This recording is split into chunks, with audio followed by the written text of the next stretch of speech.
পর থেকে আমার বাসায় কখনো আমার আব্বুকে দেখিনি। আমার বয়স 17, আমার আব্বু জেলে থাকার বয়স 17। ঘটনা 2004 সালের 21 আগস্ট বিকেলের। রাজধানীর বঙ্গবন্ধু এভিনিউয়ে আওয়ামী লীগের সমাবেশে গ্রেনেড হামলা হয়।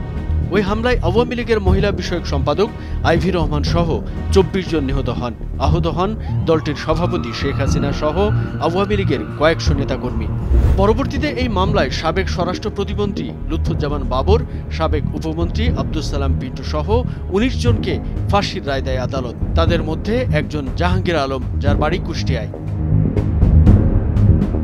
আসামি জাহাঙ্গীর আলমের আইনজীবী জানান, শুধু নামের সাথে মিল থাকায় 17 বছর জেল খাটতে হয়েছে তাকে।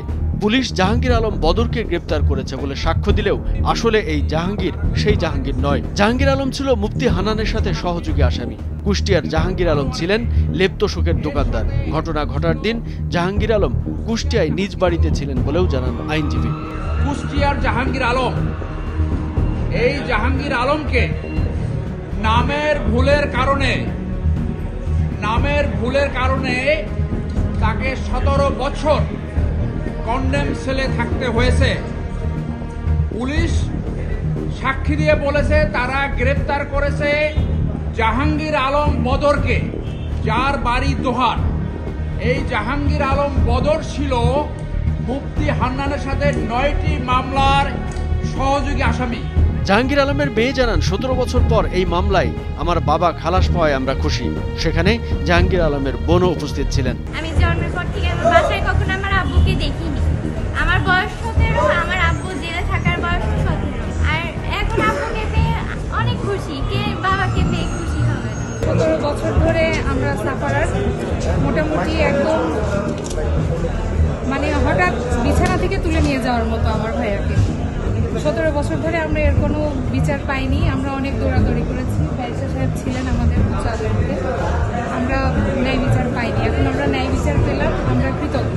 এছাড়া বিএনপির senior vice chairman Tarique Rahman, Begum Khaleda জিয়ার রাজনৈতিক সচিব হারিস চৌধুরী, বিএনপি নেতা কাজী শাহ মোয়াজ্জেম হোসেন কাইকোবাদ সহ 19 জনকে যাবজ্জীবন কারাদণ্ড দেন বিচারিক আদালত। বহুল আলোচিত এই হামলা মামলার আপিলের রায় দিয়েছেন হাইকোর্ট।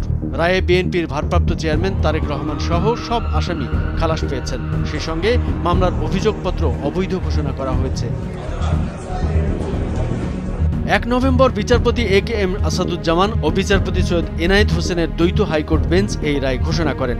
রায়ের পর্যবেক্ষণে হাইকোর্ট বলেন, সাক্ষীরা ঘটনার বর্ণনা করেছেন, কিন্তু কে গ্রেনেড নিক্ষেপ করেছেন তা কোনো সাক্ষী বলেননি। এছাড়া 21 আগস্ট কে গ্রেনেড সরবরাহ করেছে তা চার্জশিটে উল্লেখ করেননি কোনো তদন্ত কর্মকর্তা।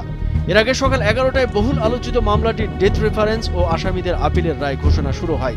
আদালতে রাষ্ট্রপক্ষে উপস্থিত ছিলেন deputy attorney general Mohammad Jasim Sarkar, Rasel Ahmed এবং সহকারী অ্যাটর্নি জেনারেল লাবনী আক্তার। অপরদিকে সাবেক স্বরাষ্ট্র প্রতিমন্ত্রী লুৎফুজ্জামান বাবর, আব্দুস সালাম পিন্টু সহ দণ্ডিত বেশ কয়েকজনের পক্ষে শুনানি করেন সিনিয়র আইনজীবী ASM শাহজাহান। এছাড়া লুৎফুজ্জামান বাবর সহ আরও 3 আসামির পক্ষে শুনানি করেন আইনজীবী মোহাম্মদ শিশির মনির। কামরুজ্জামান আরিফ, ভোরের কাগজ।